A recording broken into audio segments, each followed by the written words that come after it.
Welcome to the Western Heritage Center. I'm Kevin Cloister, the museum director. Good to see everybody out for another high noon lecture. I did want to let you know before we get started with Mark Johnson's program on the Chinese experience in Montana, what we have coming up. On May 18, we have Looking for Culinary Creativity in Montana's Historic Kitchens. Dr. Mary Murphy out of Bozeman. This program is sponsored by Michelle Conrad Karen. On Thursday, June 15, we have Dr. Shane Doyle coming out of Bozeman to do the history of indigenous peoples in Yellowstone National Park. And then on July 20, the crossroads of art, science, and conservation in early Yellowstone Park. Susan Barnett is coming up from the Buffalo Bill Historical Society out of Cody to do that. So we've got great programs coming up. Today's program is sponsored by Bernie Rose. And we love our new sound system because we can, obviously, I don't know what's up on screen right now. Does it say Bernie Rose? Someday it will. I think it changes like every 2 minutes or something.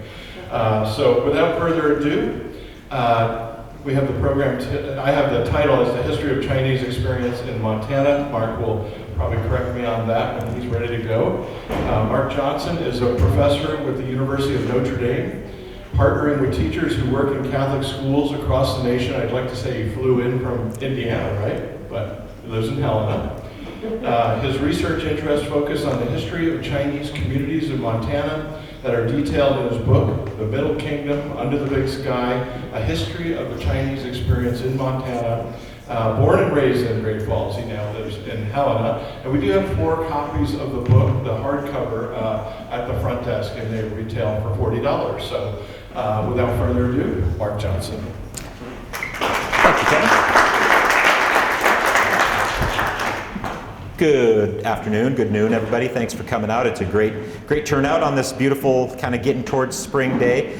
As Kevin mentioned, I work for the University of Notre Dame, but I live full-time in Helena, Montana. That's kind of hard to explain. These are my students nowadays. I teach graduate students. They're earning their master's degree in education. And so I go out to Indiana. I'm going out tomorrow, actually. All of June and July, I'm out in Indiana training these teachers, these people who want to become teachers. And they didn't study education as undergrads. Maybe they were economics major, poli-sci, or bio, or something like that. But then if they get into our program through Notre Dame, it's a fully funded master's in education. Then they get spread all across the nation to work in under-resourced Catholic schools in areas that are struggling against poverty. And since they're spread from New York to LA and all points in between, I don't need to be in northern Indiana during the academic year to help them out. So I live in Helena, but I travel to California for most of my communities out there to partner with these teachers. So kind of confusing, work for Notre Dame, live in Helena, and do most of my work in California. So kind of all over the place. I go to the airport tomorrow morning to fly out to South Bend, Indiana, so if anybody wants to give me a ride, we can talk afterwards. So, these were my last group of students. I was a high school history and English teacher for 15 years, taught in Boston, taught in Seattle, and my last 8 years of teaching, I was in Shanghai, China. I was teaching in an international school. It was actually a Lutheran-based Christian school, which is a little bit odd to be in the People's Republic of China. So it's kind of an experience of paradoxes. But my students were from all over the place. Most of them were Asian or Asian American, and their parents were over in Shanghai running factories, building Shanghai Disney, running IBM, Hewlett-Packard, things like that. And so I got to teach American history, world history, Chinese history to this wonderfully diverse group of international students. Now, that was what I did from about August to May of every year, but during the summers I would come home to my beloved home state of Montana. And one summer my wonderful mother-in-law, Lucille O'Leary, who's from northern Idaho but has lived in Helena since the early 60s, had a task for me. And what do you do when your mother-in-law asks you to do something? You jump, right? You say yes, not only yes, but yes, ma'am. She's a history buff, and she was stumbling around some old cemeteries that are overgrown and things like that in Helena, and came across this headstone. She said, Mark, I want you to look into this. John Arbitzer, a native of Lancaster County, Pennsylvania, pretty young man when he died in 1870, of January 1870. Nothing too interesting in that. I thought, Lucille, are you okay here? This isn't too interesting of a tombstone. But then the epitaph was unfolded. It said, John Arbitzer, this white miner in Helena, here he lies, his life cut short, his death avenged. Right? She thought there's a story in that. And I was already going to the Montana Historical Society because that's what I do with my time. That's kind of my hobby. I was going for a different research purpose, but when Lucille asked me to look into this, I thought, yeah, there's maybe something to look into. It turns out there was more to look into, and it turns out there was a Chinese element of this story that allowed for me to teach my international students in Shanghai, China, about Montana's history and about American history through the Chinese experience in Montana. Because this guy, John R. Bitzer, was a miner in Helena, and at 10:30 on a Saturday night, and I tell my students nothing good ever happens at 10:30 on a Saturday night, and it didn't for John R. Bitzer. He was walking home to his cabin in Grizzly Gulch, down Last Chance Gulch in Helena, and passed what he called a, quote, Chinaman's cabin. He heard a disturbance in this cabin and decided to go in to see what was going on. When John R. Bitzer, this white miner, went into this Chinese person's cabin, he found this Chinese man named Ah Chow supposedly beating a woman. Now, John R. Bitzer had heard this disturbance, goes in and stops this Chinese man named Ah Chow from beating this woman. Ah Chow leaves the room, comes back with a pistol, and shoots John R. Bitzer. Okay?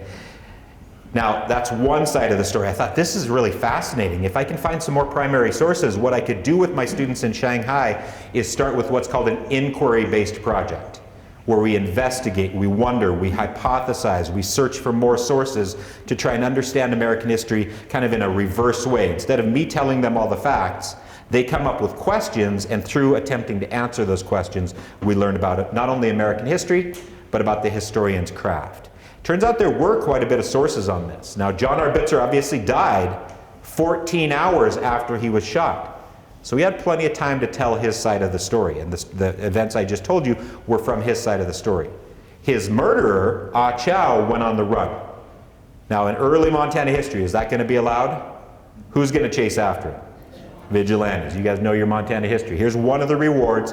It was issued by Bitzer's mining partners, Sampson and McComb, and it's right out of the Old West. It's dead or alive. $300, which would be about the equivalent of $1,000 today, a considerable sum of money, for the murderer, Ah Chow, this Chinese man who shot John R. Bitzer. $300 dead or alive. And so I thought, okay, if I've got enough crumbs to this story, maybe my students can investigate this and we'll see what we can find out. Well, another crumb was this reward, $150 by the leading Chinese merchants of Helena. Okay? Now it differs also not only in dollar amount, but they also say to arrest and turn over to the authorities the person of Ah Chow. And so I thought, okay, I've got some crumbs here and we can start with this project. And my students were fascinated by this. So we started with an inquiry-based project. Here is them at work looking at historic photographs. That one on the left, John R. Bitzer stumbled from the Chinese man's cabin down to the Cayuse Saloon. Can't make these names up, right? This is the Old West, where he did die 14 hours later, like I said. Okay. Now his supporters later claimed that he never touched a drop, but the first place he went was the Cayuse Saloon Saturday night on a mining town. We're also looking at bird's eye view maps and things like that. And we were in consultation with the Montana Historical Society out of Helena. And so we would come up with hypotheses, questions, ideas, and email them to the Montana Historical Society. They would correct it or adjust it or say, yeah, there's something there. They would send us back documents and we'd go back and forth. I thought this might drive my class for maybe 4 or 5 days at the start of the year, and we'd teach them what primary sources are, how to interpret, things like that. This drove my class for 5 to 6 months of the year. Not 100% of my class, but each 10 or 12 minutes at the beginning of class, we would kind of adjust what we knew based on new information. And when a new email would come in from the Montana Historical Society, the school was just a buzz. And students were flocking to the room to figure, oh, we were wrong on that, but we've got more information over here. It was a very exciting way to teach history. These are students making hypotheses about what they think happened. That article right here over this girl's shoulder actually hypothesized more from Ah Chow's perspective. There were some people in Helena at the time in 1870 who did not tell it the way that John Bitzer, the gentleman who lost his life, told the story. Instead, they told it that John Bitzer was in that Chinese man cabin, quote, forcibly dallying with the woman in question. Ah Chow came home, found this uninvited person in his cabin, assaulting this woman, and took appropriate action, according to that side of things. Shot the person who was committing the assault. And that article back in 1870, this is kind of CSI American Frontier, it hypothesized that the trajectory of the wound entered the groin and traveled upwards. And so it wasn't as if the two men were standing off against each other. Either Ah Chow had been knocked down and shot up, or they hypothesized with more certainty that Ah Chow came home and found this uninvited person prone on the woman assaulting her, and he shot him. And so there were two sides of the story here, and my students were fascinated by this, going back and forth. Just an aside, does that look like a headstone from 1870? No, it's not. It's from 1997. And so there are other people who know this story, and actually Bitzer's family members, when they found out about this story, funded and constructed this new headstone to their fallen relative. So my students were fascinated by this back to 1870, but also up to the present, of how we work to try and uncover what we can know about the past. And through it all, what we found is there was a large Chinese presence in Montana. Now, I know you know that. There was a large Chinese presence in Montana, but my students, international students studying in Shanghai, I had to teach them where Montana was, and then they were surprised to know that there was indeed a large Chinese community in Montana. Years later, I worked to turn this all into a book, and that's on sale today. That's what I'll be talking about. But when people ask me that, a lot of the times the question is, Mark, how many Chinese were there in Montana? And I have to push back and say, well, when? If you're talking about 1950, not many. If you're talking about 1870, 10 to 12% of Montana's non-native population was Chinese. At the time that the Bitzer-Ah Chow situation happened, 21% of Helena was Chinese. Right? So what I tried to do in this map is capture three things. Geography, as a map should, where the Chinese were located. Demography, how large their population was. And then chronology, when it was at its height. So those symbols there, the white diamond here for Helena, that's 1870 territorial census. Whereas over here for Billings, it's a different time period, Miles City, different time period. And you can see there's large Chinese communities in Helena, in Bozeman, in Billings, in Missoula, and obviously Butte was the center of the largest Chinese community in the Rocky Mountain region. Okay. I stopped counting at 10. I didn't go any lower than 10 on this map because the map would have been too busy. You'd have seen 4 Chinese guys in Forsyth. You'd have seen 1 in Depuyer, 2 in Choteau, 8 in Glendive. What I also want to pause on this is I know where those places are. Depuyer, Montana. A lot of people who've looked at this story before and studied the Chinese experience in the West, I don't think have the understanding of the localities and the local history. So I tried to bring a Montana knowledge and upbringing to this global story and a global history to this local story. And so if I'd counted below 10, it would just be dotted with Chinese people across the state. That's a bit of a misstatement. My hometown of Great Falls, there would have been 0 Chinese. Great Falls was the only city or town in Montana that prohibited the Chinese from settling. Most cities and towns in Montana sprang up over resource extraction and sprang up pretty organically. And then laws and kind of policies came in after the population came. Great Falls was a planned city. If you've ever been to Great Falls, you know those nice rectangular streets and broad avenues and things like that. It was a planned city, and from the beginning it was planned to be a place free from Chinese. So Chinese were not allowed to settle in Great Falls until 1941. Right, so that's a pretty tragic and sad story, but the rest of Montana would absolutely be just dotted with Chinese people, Chinese Montanans. And so I wanted to get past this though. Just counting how many there were or just placing them at certain localities on a map doesn't quite get me to understand their hopes, their dreams, their successes, their obstacles, who they collaborated with, how they were treated, what they thought about those treatments.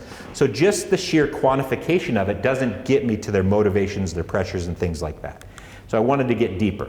Now this document might allow us to get deeper. What are my students looking at there?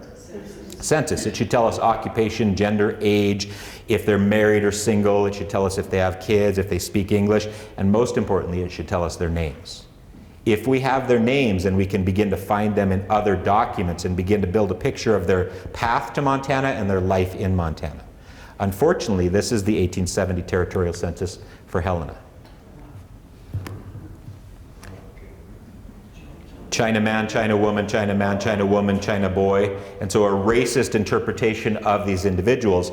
Clearly the census enumerator did not speak Chinese or take much effort to try and communicate with these people to find their identities. But as a historian and for my students who were budding historians, this seemed like a brick wall. Their identities of these Chinese settlers of Montana seemed to have been stripped from them and obscured from us knowing them more deeply. But I want to keep going. I don't stop easily. I don't get frustrated too easily. Here's the raw numbers of the territory and then state of Montana. You can see a dramatic decline during the 20th century. Chinese population in Montana peaked in 1890 at 2,532. We can assume that any of these numbers on this graph or on the map are probably undercountings. Some of the Chinese were here under less than legal means after some of the acts that were put in specifically against their kind, and they probably would have avoided government officials. This does get a little bit complicated though, because sometimes people take that nugget of it's probably an undercounting and they really elaborate and exaggerate the numbers. Sometimes you'll hear for Butte, Montana or Butte, America that the Chinese population in Butte was 2,532. The Chinese population in Butte was 2,532. Does that number seem specifically? That's the whole state. That's the whole state. So it's just a mistranscribing in a historian's work. Butte's population probably did rise to about 1,000 in 1890. And then, of course, Billings and Livingston and all the different places where the Chinese were found across Montana. But to try and get a sense of their lives, it's difficult to know them as individuals. Sometimes they rise to us as objects of American policies or objects of American laws, or people to whom things happened. Right? These are gentlemen who are being deported, who've been caught without the proper paperwork and are being sent back to China. Arrested, caught without due process because of some of the laws that were put in. So we can see their faces and we can see things that happened to them, but it's difficult to know what they're thinking. So I want to keep going and get further. Unfortunately for them, there were a lot of acts and laws against the Chinese in Montana and Chinese in the American West. We all have heard or kind of know about the idea of the Chinese Exclusion Act, passed in 1882, which sought to exclude Chinese workers. Now, merchants were allowed to come in, diplomats, students were allowed to come in, but unskilled workers were barred after 1882. That was a bit ironic because unskilled workers had very much been welcomed before 1882. The American West is resource rich and labor poor. And so to build the railroads, Chinese were welcomed with open arms through treaties between the US government and the Chinese government. And then all of a sudden the door is barred. And so a lot of Chinese did sneak in illicitly after that because they felt like this was a racially motivated, unfair law. And it was a racial, they were the only group so specifically excluded. But before that, actions had already started to be taken. In 1875, basically for all intents and purposes, Chinese women were barred from coming into America. The Page Act treated all Chinese women coming in as if they were going to work as prostitutes. Now, some Chinese women in the American West did indeed fall into that line of work. Definitely not all. But the Page Act and the prohibition on Chinese women coming in created this gender imbalance. The ratio was so out of skew that it was difficult for the Chinese community to become a Chinese American community. Okay? In Montana, for instance, in 1900, for every one Chinese woman there were 40 Chinese men. Right? Now, that becomes important because the idea of family formation is complicated by that. Chinese could not, what's that process called where immigrants become American citizens? Naturalization. Chinese were not allowed to become naturalized US citizens. As per the dictates of these laws, they could not become American citizens. So the only way for people of Chinese ethnicity to become American citizens was to be born on American soil. Well, if there's one Chinese woman for every 40 Chinese men, that's going to become difficult. Now you might say, well, Mark, they don't need to intermarry only with Chinese. Actually, they did. From 1909 to 1953, they could not marry outside their race. So it was made very intentionally difficult for Chinese families to become Chinese American families. Right? So the population decline that you saw is largely due to that and some other reasons. And then reinforcements of those acts continued. The Chinese Exclusion Act and that prohibition on becoming naturalized citizens would only end, after beginning in 1882, it would only end in 1943. Chinese Exclusion Act ended in 1943 and the door was flung wide open. 105 Chinese people were allowed to come in after 1943 per year. I didn't miss any zeros there. 105 Chinese people were allowed to come in after the end of the Chinese Exclusion Act. So very discriminatory acts against these individuals. And so they do rise to us in this way, but not in a very useful way if we want to know them. They rise to us as caricatured Chinese people being booted out by that caricatured Uncle Sam. And yes, these are important documents and important stories, but I want to go further than that. Now, for our locality of Billings, we do see some people who are not that caricatured Chinese person being booted out. I want to get to know these individuals. I want to know their hopes, their dreams, their experiences, who they partnered with, how they lived, how often they went back and forth to China, what their frustrations and successes were. Now, some people, I'm not the first historian to look at this. This is a gentleman, an archaeologist named Chris Merritt, who came out with a book on the archaeological sites left behind by the Chinese in Montana.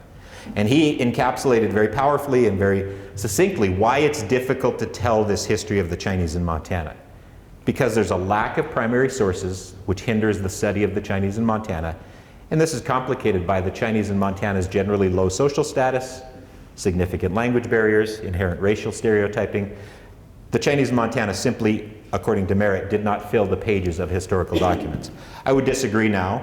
They fill 284 pages of this book, but that's been a long process to make that a reality because of this next part. There's few primary accounts from the Chinese themselves, their perspective in Montana or in China. So it's difficult to tell their history in their own words. We can tell them as objects to whom things happen, and so we get to Billings. This gentleman here, Chembo, he entered the country legally as a merchant, but then his business dried up. He still needed to make money, and so he started doing the work of a laborer. When he was found to be laboring with his hands, that broke the dictates of the Chinese Exclusion Act. He was arrested and deported. The Billings Gazette reported in this pidgin English that I won't acknowledge necessarily, I'll try to give it in more standard English, about Chembo himself fighting back against this deportation order. He says, the American man makes the Chinese man go back home when the Chinese man believes he has a right to stay here. But the Chinese man will boycott American goods and tell all the people of his country how he was treated here. So he'd gotten in, fallen on hard times, and then gets kicked out. And he does take part in this overall global boycott that's, I think, of interest. But things were not always easy here in other ways. There was a temple, a Chinese temple here in Billings, called a Joss house or a Josh house, where they would worship, they would pray, they would celebrate and get together for cultural continuity. And in 1909, vandals went in and broke up the Chinese Joss house here in Billings. And so any indication of being Chinese, being different, could come with violence. That violence was always potentially simmering just under the surface. Thankfully in Montana, it didn't really boil over like it did elsewhere. Just south of us in Rock Springs, Wyoming in 1885, 28 Chinese were massacred. 1885 in Tacoma, Seattle, 1887 on the border of Idaho and Oregon, things got bloody. Thankfully in Montana, no mass murders happened in that way. Okay? Here's a map. Kevin sent this to me. One of my next projects is to look at Chinese gardening techniques in Montana. And here you can see an area that is marked Chinese gardens between 1st and 2nd and off of 24th Street. So Chinese were important in providing fresh vegetables. One of my assertions on this next project is the Chinese who came here to mine gold hadn't mined gold back home. Who came to build the railroad hadn't built railroads back home. Laundry work, restaurant work hadn't done that back home. What had they done back home? Farming. And so the gardening that they take, that niche in the economy of, connects with their knowledge base from South China. And they make quantities, types, and times of year vegetables produced that just blow non-Chinese people's minds. So the Chinese gardeners are very important to all the towns and cities across Montana. That's something I'll be looking into next. Okay. This is a Chinese woman in Billings who works in a restaurant. And we kind of get a sense of her. Her name is Annie Louie. She obtained a divorce and was quite a strong woman and had some American thoughts. She actually tried to unionize her Chinese brethren to join American labor unions and fight for workers' rights. She was going to school here in Billings and working as a waitress at night, so they noted that of her, but it's also pretty stereotypical of the depiction of her. And they said, you know, she's surprisingly pretty for a Chinese girl. Right? So these accounts that come to us don't quite get into the mind and the dreams of the people who are being depicted. And so on this point, that few primary accounts from the Chinese perspective in Montana or their perspective back home in southern China have been identified to date. In essence, what Dr. Christopher Merritt, who does good work, is saying is this is what the Chinese in Montana left behind. In my research, what I found is there's fragments. There's some things that are left behind by the Chinese from their perspective that I think could provide a rich telling of their story. Okay? I stumbled across these documents at the Montana Historical Society when I was working in Shanghai during the year and spending my summers here in Montana. And I said, tell me about these sources. They were accessioned in 1987. And they said, yeah, we tried to get somebody to translate them. We sent 3 letters off to the University of Montana. And a Catholic priest from northern China read 3 of the letters and said, yeah, they deal with family affairs and they are of no historical importance. I think he was right on the first part. I argue that the second part is definitely of historical importance. But the Montana Historical Society stopped at that because they didn't know anybody else who read Chinese. Now I'm thinking to myself, I live in a little city of 27 million. I know a few people who read Chinese. It wasn't as easy as that, okay? Because these letters are written in a difficult to decipher calligraphy. More importantly though, in the 1950s, the Chinese language was simplified. There's traditional forms of writing Chinese characters, and since the 1950s there's a simplification to try and increase literacy. The communists, after their victory in 1949, simplified the script, and it did increase literacy across the nation. Unfortunately for my small project, it divorced 1.4 billion Chinese from being able to read my documents. And so again, I don't quit easily. I was frustrated by that. My Mandarin teachers at school, my Chinese friends from Shanghai, could read about 30% of these documents. That wasn't going to be enough. So I needed grandmothers or grandfathers who had been educated before the simplification, and I needed people who had kept the traditional form of writing alive. Where would they still teach traditional form of Chinese writing? Universities? Museums.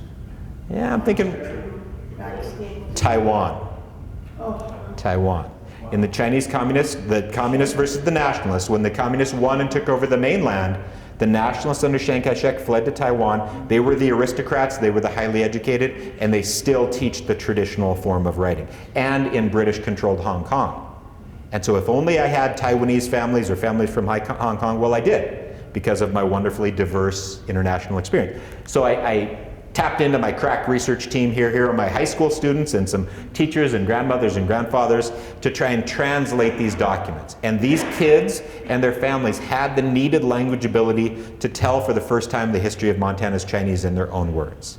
It wasn't terribly easy, but we worked very hard on this. What I did is I wrote a series of grants. I brought a team to Helena, Montana, where we digitized the documents and sent them back to our team working contemporaneously in Shanghai. For every document, we had 2 independent teams translate the document, and then we compared that to try and get the truest sense of what each letter could tell us. It was a wonderful, wonderful experience. I did that in 2012 and again in 2014. And so they learned the language. It was great to see the grandmothers and grandfathers and just the intergenerational sharing of this culture. It was wonderful. And this culminated in part of my book. 2 of the chapters in the book feature these letters. And it's my goal to tell the history of Montana's Chinese whenever possible through their own words, their own voices, their own cultural perspective. And I want to tell the history of the Chinese in Montana through a global lens, understanding world history, Chinese history, and Montana history. That's what I seek to do in this book. Okay? The first collection of letters that I'll highlight today, it's highlighted in chapter 2, was a collection of documents, about 100 documents, you see some of them here, from the 1880s through the 1920s, from southern China to a guy working in Butte. Okay?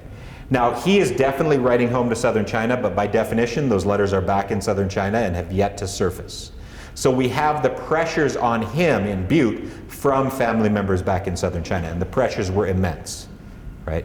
The money that he's earning in Butte as a laundry worker is absolutely life-sustaining for his family member back home in southern China. And when I mention southern China, a lot of times you'll hear they're from Guangdong province or southern China or around Hong Kong. They're more specifically from this county here of Taishan County. Taishan County was a very poor county. It had been racked by famine, flood, earthquake, rebellion, war. Times were not good in Taishan County. In fact, they talked about the harvests. It is a farming county, but they said the harvests provide food for only half the year. The rest of the time, foreign rice must be bought. If anything disrupts the ships that are sailing to bring money back home from abroad, the kitchen fires stop burning. And when that happens, times get even tougher. The able-bodied go abroad, come to Butte, come to Billings, come to Livingston. The fields are clogged with weeds, and daughters are often drowned rather than raised. So a tragic situation in Taishan. To sustain life, these men, mostly men, had to go out and earn money elsewhere. Sometimes that was Australia, South Africa, the Philippines. To a large extent, it was Gold Mountain, which is what America became known as, California, Idaho, and for our purposes, Montana, sending as much money as they could back home. But not everybody was sending the money that they should back home. So our guy working in Butte, his name is De Chuan. De Chuan in Butte, he's working as a laundry worker, and he's the recipient of the letters that we translated. He's got a brother who should be sending as much money home as he possibly could too. His name is De Shu. But De Shu has not been sending letters, has not been sending remittances home. And so our guy De Chuan actually gets that extra pressure of don't be like De Shu. And so I'll read a little bit about these letters translated by my students in Shanghai and the team working in Helena. They're writing to De Chuan in Butte. I still cannot find where brother De Shu is. No news and no money. As soon as you get information about De Shu, please write to tell us so that we will not worry too much. You left our country for more than 20 years. Our family eagerly expects you to come back according to the original plan. It will be best that you get married here. You can have offspring for your forefathers and glorify our family. It is a fundamental family tradition. It absolutely is a Chinese cultural tradition to produce offspring. Absolutely, to carry on the family line, but also to venerate the ancestors after they're dead and buried. Very, very important. And so the pressures we hear on him are send more money, send more money, send more money, come home and get married, send more money. Constant pressures on our guy De Chuan. Eventually his deadbeat brother does show up again back in the home village, De Shu, and it's a watchword to De Chuan of don't be like him. I hope you won't be like De Shu, who does not care for his parents and his ancestors' incense. He doesn't give the proper offerings. He wanders outside and has changed his name. When he meets his brothers and cousins, he is sorrowful and ashamed. I am writing today to tell brother that in our village, there is a piece of land with a house on it. Brother has been working outside the country for many years. I presume that you have a great flow of income from your very good job and that your hands are bathed in gold. His hands are bathed in sores. He's working in steam laundries in Butte. But relatively speaking, he might be making a fortune compared to what they were making or able to make down in Taishan. I'm writing today to tell brother to decide on buying the house. We have to think about each other. Be a man, my brother. So the pressures on De Chuan were extreme. And from the documents that we translated, we know he was sending as much money home as he could, and he was also going into deep debt in Butte, borrowing against things in Butte to send every penny he could back home. Life was not easy for him. We do have one letter from his, these are some of the other letters. Again, translated by the high school students and their parents and grandparents. This is one letter from De Chuan's mother. We never hear reference to his father. I think his father passed away when the boys were quite young, but we do hear from his mother. Last month I was very sick, but luckily the illness is cured. However, I'm not completely recovered yet, thus money would be helpful. I only wish for your health, but please work hard. I wonder how many mothers with a son or daughter working in Butte have either thought or written this next line. Do not waste your time wandering around in casinos or red light districts. When you get money, regardless of the amount, return home immediately. After that, you may return to work again. The pressures are immense, right? And then we hear from De Shu reporting on mother's health. Mother is so old and weak now. When you have enough money to purchase a boat ticket, I hope that you can come home to visit and comfort her. It is our biggest wish to see you come home. Then he writes, our mother had been sick since last June. Sadly, she passed away the evening of September 18th last year. De Shu is writing this in April. The mother died in September. We don't like this guy, right? Sorry that I didn't let you know earlier. Please forgive me. When mother was sick, we deposited money for her treatment. It was not enough and we still owe. We received your 100 silver yuan on April 7th. I'm also thankful for the 20 silver yuan you sent to me. Since we still owe money to others, could you please send us more so that we can clear our debts? And then he ends with this line. How I hate that mother has no money for burial. Our guy's been working in Butte for 20 or 30 years, saving as much, going into debt himself, living frugally to sustain life in Taishan. And either the family has squandered it or it just hasn't gone far enough that their mother doesn't even have money for her body to be properly buried. Tragic, tragic. So this was the first collection of letters that we looked at. And it is indeed a micro-history of this one individual's experience. But I think we can extrapolate and expand that to understand the rest of the Chinese who were in similar circumstances in Montana. a laundryman in Billings was likely from Taishan County and was going through many of the same pressures, though we don't have letters from him and his family. We can assume that those pressures were the same, or in Fort Benton or in Kalispell. Okay? And looking at that issue of death here and the decline of the population, I've got an ongoing grant, thankfully sponsored by the Foundation for Montana History, where my translation team is trying to look at the remaining headstones. There's about 40 headstones across the state, one cemetery in Helena, one in Bozeman, one in Butte, and then here in Billings at Mountain View Cemetery, that have headstones from the Chinese who passed away. Now, of course, there are Chinese buried all across the state, but there's very few headstones remaining. The expectation was for your bones not to reside here in perpetuity. About 5 to 7 years after you were buried, it was expected that your bones would be exhumed, respectfully cleaned, and sent back for reburial in the village in southern China, so that your descendants could venerate your spirit. As they did begin to take more root here in Montana, they did invest in headstones. And so we have those in Billings, and we're working to translate who the individual is and where the village is. These are the characters for Taishan County, and then it's going to be the village and the individual. We're actually working to try and not only identify who the individual is and where the village is, but to maybe connect with those villages in southern China and add a piece to their family history that is shaped like Montana. Okay.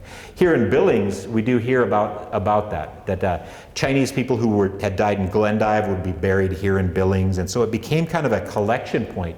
In fact, here it talks about from many different states, the Dakotas, Wyoming, Nebraska, that Billings was a collection point for remains that would then be shipped to San Francisco, shipped to Hong Kong for reburial in southern China. So Billings was very important, not just regionally in eastern Montana, but in the broader region as well. And here are some of those headstones. You can see that they're deteriorating in Mountain View Cemetery quite tragically. There's been some attempts to shore them up. This crack has gotten worse and worse. So I'm glad that we got these pictures in the state that they were in, and we're going to get a translation of that and work to tell that piece of the story.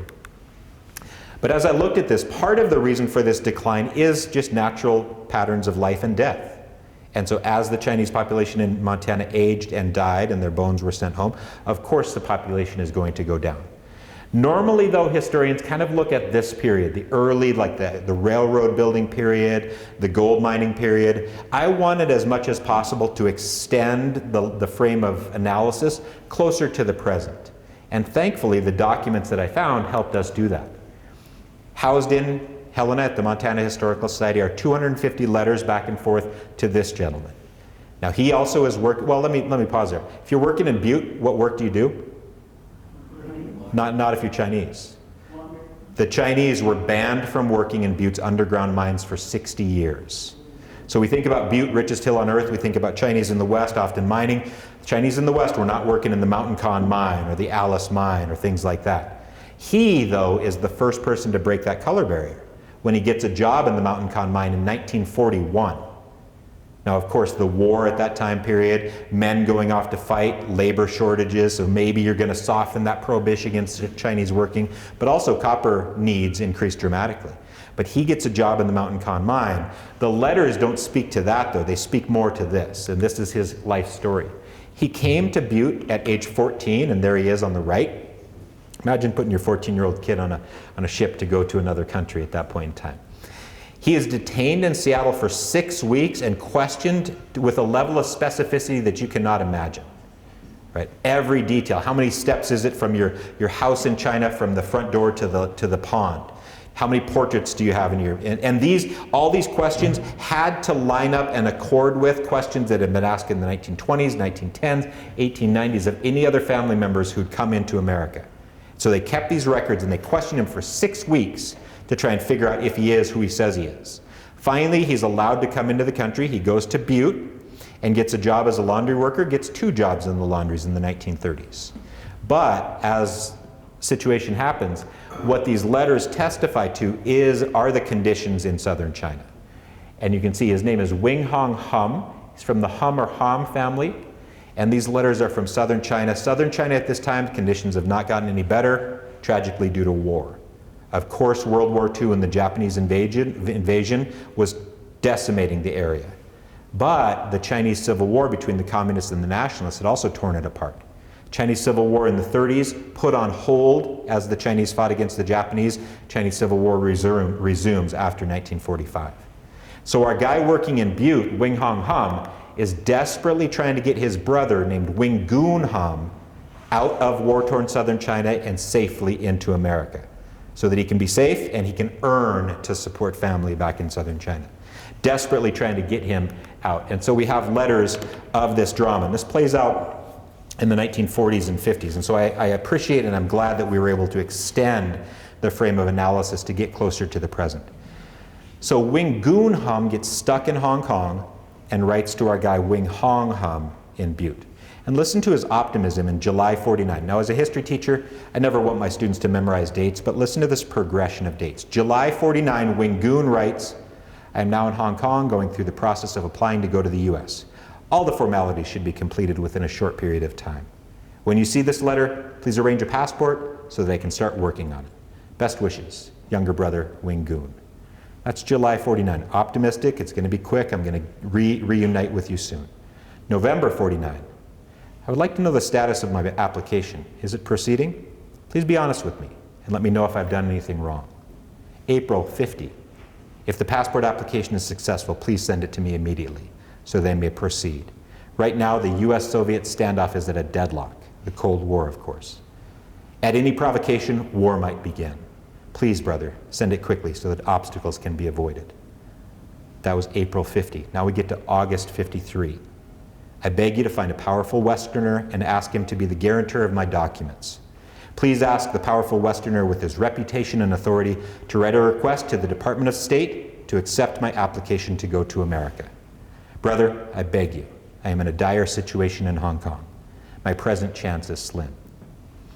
Our guy in Butte does find a powerful Westerner named Mike Mansfield and tries to advocate on his brother's behalf, but even the power of Mansfield's office cannot grease the wheels to get his brother out of Hong Kong and into America and Montana. 4 years after that, we're now into late 1957. This process started in 49. My humble brother, you are away from home but are lucky and healthy, holding stable work and earning well. Your brother here is still safe, luckily. From last August, when I went to the US consulate to give the materials and wait for the investigating process for approval to come to America, I have heard nothing. I really don't know the reason. This makes me have the feeling of waiting eagerly without a clear target. There are several countrymen like me, none got the letter or notice. Dear brother, I hope you can instruct the office as fast as possible to help me get the chance to go to America. I am deeply thankful for all the efforts you make and the precious time you spend. Later, when we meet again in America, I will thank you directly. That started in July 49. It gets to 57, 58. His brother is never able to rejoin him in America or in Montana. He never gets out of southern China. The brothers are never reunited. Okay. So Wing Hong Hum eventually in 58 decides to leave Butte. Now, there was a copper market crash during that time period, and copper prices declined, so there were major layoffs in the mines.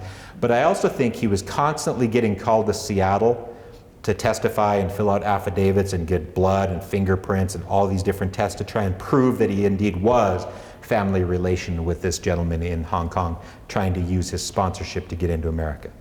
The 250 letters that we translated absolutely prove family relationship. The warmth, the affection, the longing, and the tragedy of not being able to be reunited absolutely speak to a family's connection. Sadly, they were never able to be reunited. When Wing Hong Hum eventually left Butte to go to Seattle, he left everything behind and left these letters behind. And those were found in about 1987, rediscovered in 2010, 2012, and then translated throughout the last decade. And so what I wanted to do is not only try and identify these individuals and give their hopes, their dreams, their motivations some voice, but to get to the present as well. Oftentimes the claim was that the Chinese in America should be excluded because they resisted Americanization. They resisted assimilation. They didn't become American. Well, remember those laws making family formation so difficult? It was made intentionally difficult to become American. But that was the claim. They resist Americanization. This is our guy, Wing Hong Hum in Butte. Does he look pretty American? Yeah. shooting a deer up in the top left, fishing at Georgetown Lake with his Chinese friends, but also white friends. Pride of ownership up here with his new car on West Mercury Street in Uptown Butte. This is not Wing Hong Hum, but this is the first Chinese-American Boy Scout troop in Montana. I would say that Wing Hong Hum and the others not only became American, they became Montanan. Wing Hong Hum eventually did the most Butte America thing you can do. He joined the labor union, right? And so he fully invested in Montana, in America. His brother was never given that chance, and tens of thousands of people connected with Chinese Montanans were never given that chance.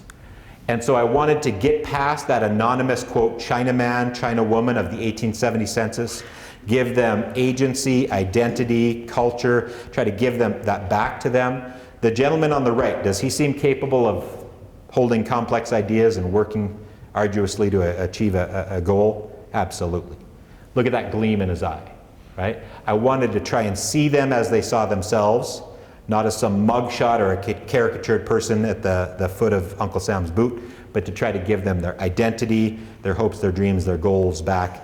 I've worked hard to try and do it, and I've enjoyed it every step of the way. Thank you very much.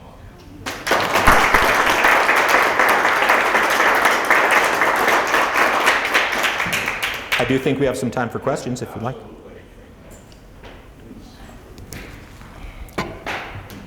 Yeah.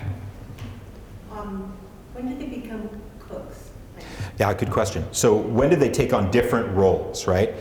Early in the 1860s and 70s, they were working in the placer mining field, so they were panning for gold and they were sluicing for gold. When Montana goes into lode mining, which takes more capital investment and things like that, the Chinese really weren't working in underground mines. Of course, like I said, they were prohibited from that in Butte.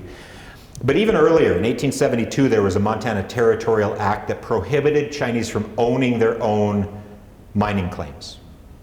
And so pretty early into Montana's development, they were pushed out of the more lucrative mining opportunities and then pushed into niches that were needed in the economy.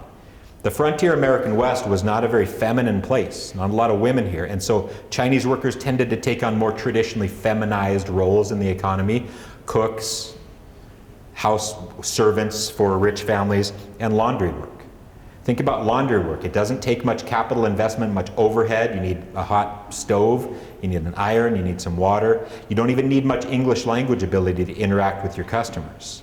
And so they tended to go into those roles in the 1880s, 90s, 1900 range.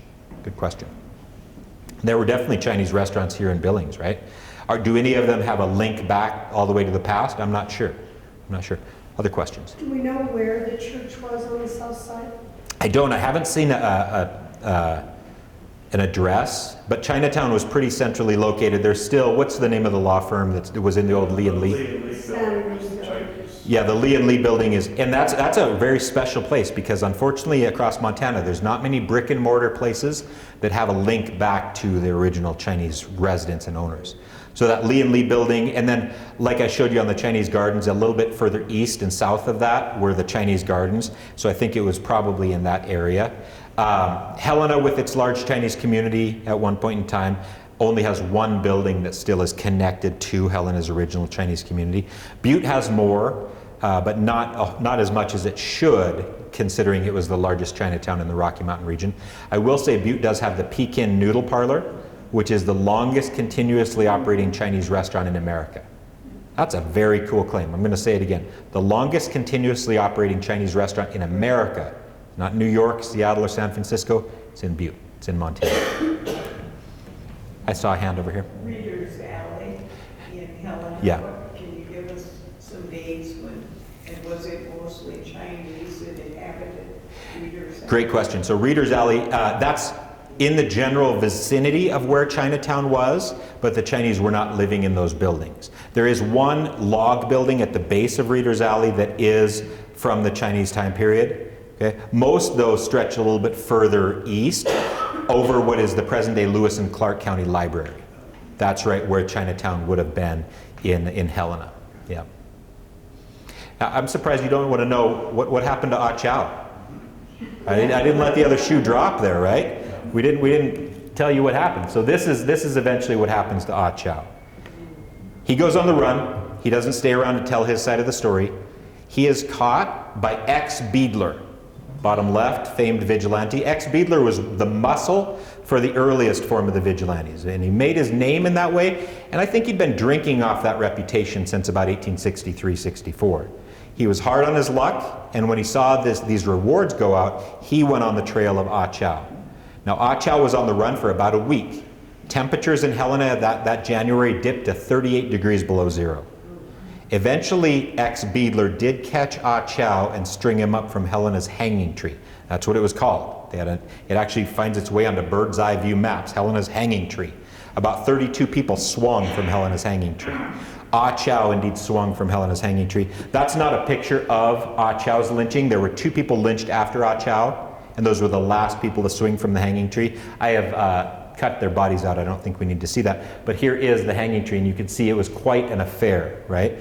And so X-Beadler collects a reward of $600. I'm not a math major. I was an English teacher and a history teacher. Does that math add up, though? No. $300 dead or alive? Sure. $150 from the Chinese merchants, but what were the caveats for that reward? Catch him, turn him over to the authorities, and let's try him. Do you think the Chinese merchants are really going to quibble, though, when one of their own has just been killed violently and Beadler's got his hand out for the reward? So they do, in fact, remit the $150. Still doesn't add up to $600. And so Beadler passes that big hat at the base of the hanging tree, and people put in money to the tune of $600 total that he obtained. But not everybody agreed. And so some people put in a note into that big brimmed hat of his that says, "Beadler, we long to see the day that you're buried beside the Chinaman you murdered." And so there were people, not even Chinese people, non-Chinese Hellenans, who disagreed with Judge Lynch as a way to bring, quote, justice. And so that only 2 people swung from Helena's hanging tree after that does speak to this ongoing debate of, hey, by 1870, we've got lawyers, judges, courts, juries, we can do this legally. We don't need to do justice at the end of a rope. Maybe earlier, maybe that was needed, but by 1870, the debate over Ah Chow's hanging eventually ended that form of, quote, justice in Helena. My students were very interested, though, in the woman in question. And they wanted to know, was she Chinese? What could we know about the woman? Remember, Bitzer said that he saw Ah Chow beating her. Others said that Bitzer was possibly trying to rape this woman. So my students were fascinated by that. And so we went into as much digging as we could on this. We eventually did find out that she was indeed Chinese, right? And we couldn't find much more. And so I hit send on an article to publish an article about this whole process that I did with my students. And after I hit send, I thought, I'm just going to Google this. I'm not the only person who knows this Bitzer Ah Chow story. I'm going to see what comes up. Well, something came up. And there was a woman who ran a bed and breakfast out in the Helena Valley. And it was a historic themed bed and breakfast, where each room told a story of Montana's history. And there was a Bitzer Ah Chow room. And the person had a blog online, an online website, where she said, all of my stories are well researched. I've been to the Montana Historical Society, and to tell these stories well, I do deep research. And I hold the yellow crumpled documents in my hands to verify that all these stories are true. And on her website, she said the woman's name was Jasmine Chow. Now, that sounded a bit anachronistic to me. It sounded maybe like a modern invention. And I had held every yellowed, crumpled document that I could get my hands on, and I never saw her referred to in any way other than just a China woman, quote unquote. And so I thought, I'm going to email this person with this blog and this bed and breakfast. And I emailed and said, hey, I've got a passing interest in this story. I just want to know, where did you find her name to be Jasmine? The person said, I just made that up. Yeah. But, the name Jasmine Chow has risen in 2 scholarly books on Montana's vigilante movement, based solely from this fabrication online. We eventually did find her name. She was referred to as Ah Choi, but that probably wasn't her name. Ah for Ah Chow, Ah for Ah Choi. Ah in Southern Chinese culture is a form of familiar expression between people who know each other well. Census enumerators took that to be their name. Ah Chow was probably not his name. Ah Choi was probably not her name. And so her identity still eludes us to a certain extent. But after I published this book, I was contacted by Stanford University Special Collections, and they said, we've got 2 photos of Chinese people from Montana that, we know you do work on this, we just learned about it, maybe you'd be interested in it. These photographs were taken in Helena with a photographer who worked from May 1867 to February 1868. We saw a reference to a Mrs. Ah Chow coming into Montana Territory in February 1868. And so can you imagine if Ah Chow, possibly him, who's been working in Helena, scrimping and saving to try and be reunited with his bride, that if they were reunited, they might sit for a portrait? At that time in Helena, there was only 30 Chinese women, and the entrance of a person named Mrs. Ah Chow in the newspaper does accord with that small window of when this photographer was doing his work. So this might be Ah Chow, this might be Ah Choi, referred to incorrectly by some as Jasmine. So the story keeps unfolding. It's been a lot of fun. Other questions, maybe Billings-related questions or anything? Have you found any stories of Montana Chinese that went back to China? Yeah, good question, good question. So did any go back? In chapter 4, I look in how Chinese politics reverberated with America and Montana, and how Montanans influenced Chinese politics. It's a pretty complicated story, but there were these two exiled Chinese Confucian scholars, and they tried a reform movement in 1898 called the 100 Days of Reform. Indicates how long it lasted, because their enemies took power back and decapitated every reformer they could get their hands on, except these two guys. Now these two guys were the most, some people claim, the most brilliant Confucian scholars in all of Chinese history. They barely get out of China with their heads on their shoulders. They go to British Columbia, Singapore, Japan. They come to Billings. They come to Fort Benton, Livingston. And what they find in Montana's Chinese community is a community that is more organized, more empowered, standing up straighter, thinks more highly of themselves, is less bickering and clannish than San Francisco's Chinatown community. So these two exiled Chinese reformers are really impressed by Montana's Chinese community, and in fact, change even their views on reform based on their interactions with laundry workers, cooks, and miners here in Montana. So Montana's Chinese absolutely did influence Chinese politics back in China. In terms of tracking those who went back, we do know that some went back. It's pretty difficult to track because the stories run cold pretty quickly. We do have one tragic story. This young woman named Na Loy. She was brought over probably as a child prostitute at the age of 7, against her will, of course, and worked in brothels in San Francisco. She was saved by Presbyterian missionaries, extracted from that life in brothels and prostitution, Christianized, taught English, and then think about a Chinese woman in the West. The marriage prospects are pretty good. So she's actually matched up with a guy living in Bozeman named Tom Singh. And Na Loy and Tom Singh are married in Bozeman in like 1904. Seems like happily ever after, right? Well, she had probably been promised to a Tong leader, a Chinese secret society leader, and they were not happy that she indeed married this other guy from Bozeman. The Tong leader has Tom Singh assassinated. In the wake of that, it's found that Na Loy, who was brought over at 7 as a child prostitute, didn't have the proper papers to be in America. She's arrested and jailed next to her husband's assassin. Now, the state and some people from Billings actually write on her behalf and say, what are we doing? We're going to send this person back to China who doesn't know the language, has nobody back there, and they actually try to advocate against the government to have her released and not deported. The government does not relent. She's sent back, and I have no idea what happened to her when she's sent back. It's a tough story to tell that side of things. Hopefully with this cemetery project, we can connect with those villages in southern China and maybe tell a more full circle story. Thank you for the question. Was there Western Union, or how did How did they send money back to China? WeChat, Venmo? You know the standards. It's a great question. It's a great question. The money absolutely had to get back from here back to Taishan. It's estimated, a study done in 1933 estimated that more than 80% of Taishan's GDP, so to speak, was foreign earned income. And so if money did not make it back, people died. So it was absolutely imperative that it got back there. 3 main ways. The first was the most reliable but least frequent. Dechuan could have sent remittances back with a returning friend or family member. Said, give this to my mother, and he knows exactly where to go. But that doesn't happen very often. There was actually a lot more movement back and forth across the Pacific than I think we tend to think. The second was pretty reliable but pretty pricey. For a 5% fee, you could hire a courier, and they would be dispatched with your money to take it back to your mother, your village. But 5% is pretty high. In the letters we translated, we heard of all of these methods. So we heard, we got the money that you sent back with uncle, or we did get the money that you sent back with the courier, thank you very much. Sometimes we hear of it breaking down though. You said you sent money back with the courier in April, but we never received that. Sometimes we hear of it breaking down. The far most common way to send money, not just for Dechuan, but for all Chinese in the West, was to use Chinese mercantile stores, Chinese merchants, which would import Chinese goods, but also serve kind of as banks and almost a Western Union type exchange. For a 2% fee, you could get your money to the mercantile, and then they would send it to Hong Kong and back to your family.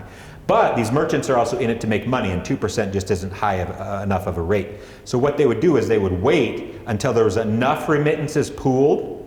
They would then buy a commodity that they knew was in high demand in Hong Kong, ship that commodity, so not your dollar bills or your silver, ship that commodity back to Hong Kong, liquidate it, keep the proceeds, divvy up the rest, keep their 2% and send it out to the family. So a really highly evolved financial transaction system.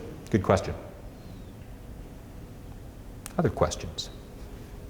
Did the Exclusion Act include all minorities in Montana, or was it just directed to the Chinese? The 1882 Chinese Exclusion Act was just directed to Chinese unskilled workers.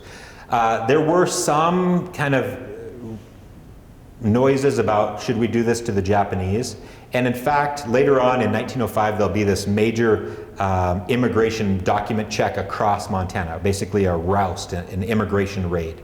And the Chinese inspector, he was not Chinese, but he was inspecting Montana's Chinese, when asked about this, of why don't you do that to the Japanese Montanans? He said, oh, they would never stand for it. Now I want to be careful a little bit there, not to blame the victim, but the reality was Japan was a going concern. At this point in time, Japan had become a modern power.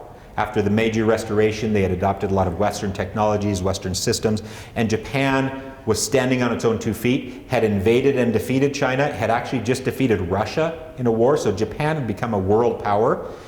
At the same time, China had not modernized. Those reforms that I mentioned were an attempt to modernize China, and the Dowager Empress in the time resisted those. So China was weakened, China was humiliated and struggling so mightily they could barely take care of things in their own borders, let alone worry about citizens who had chose to emigrate.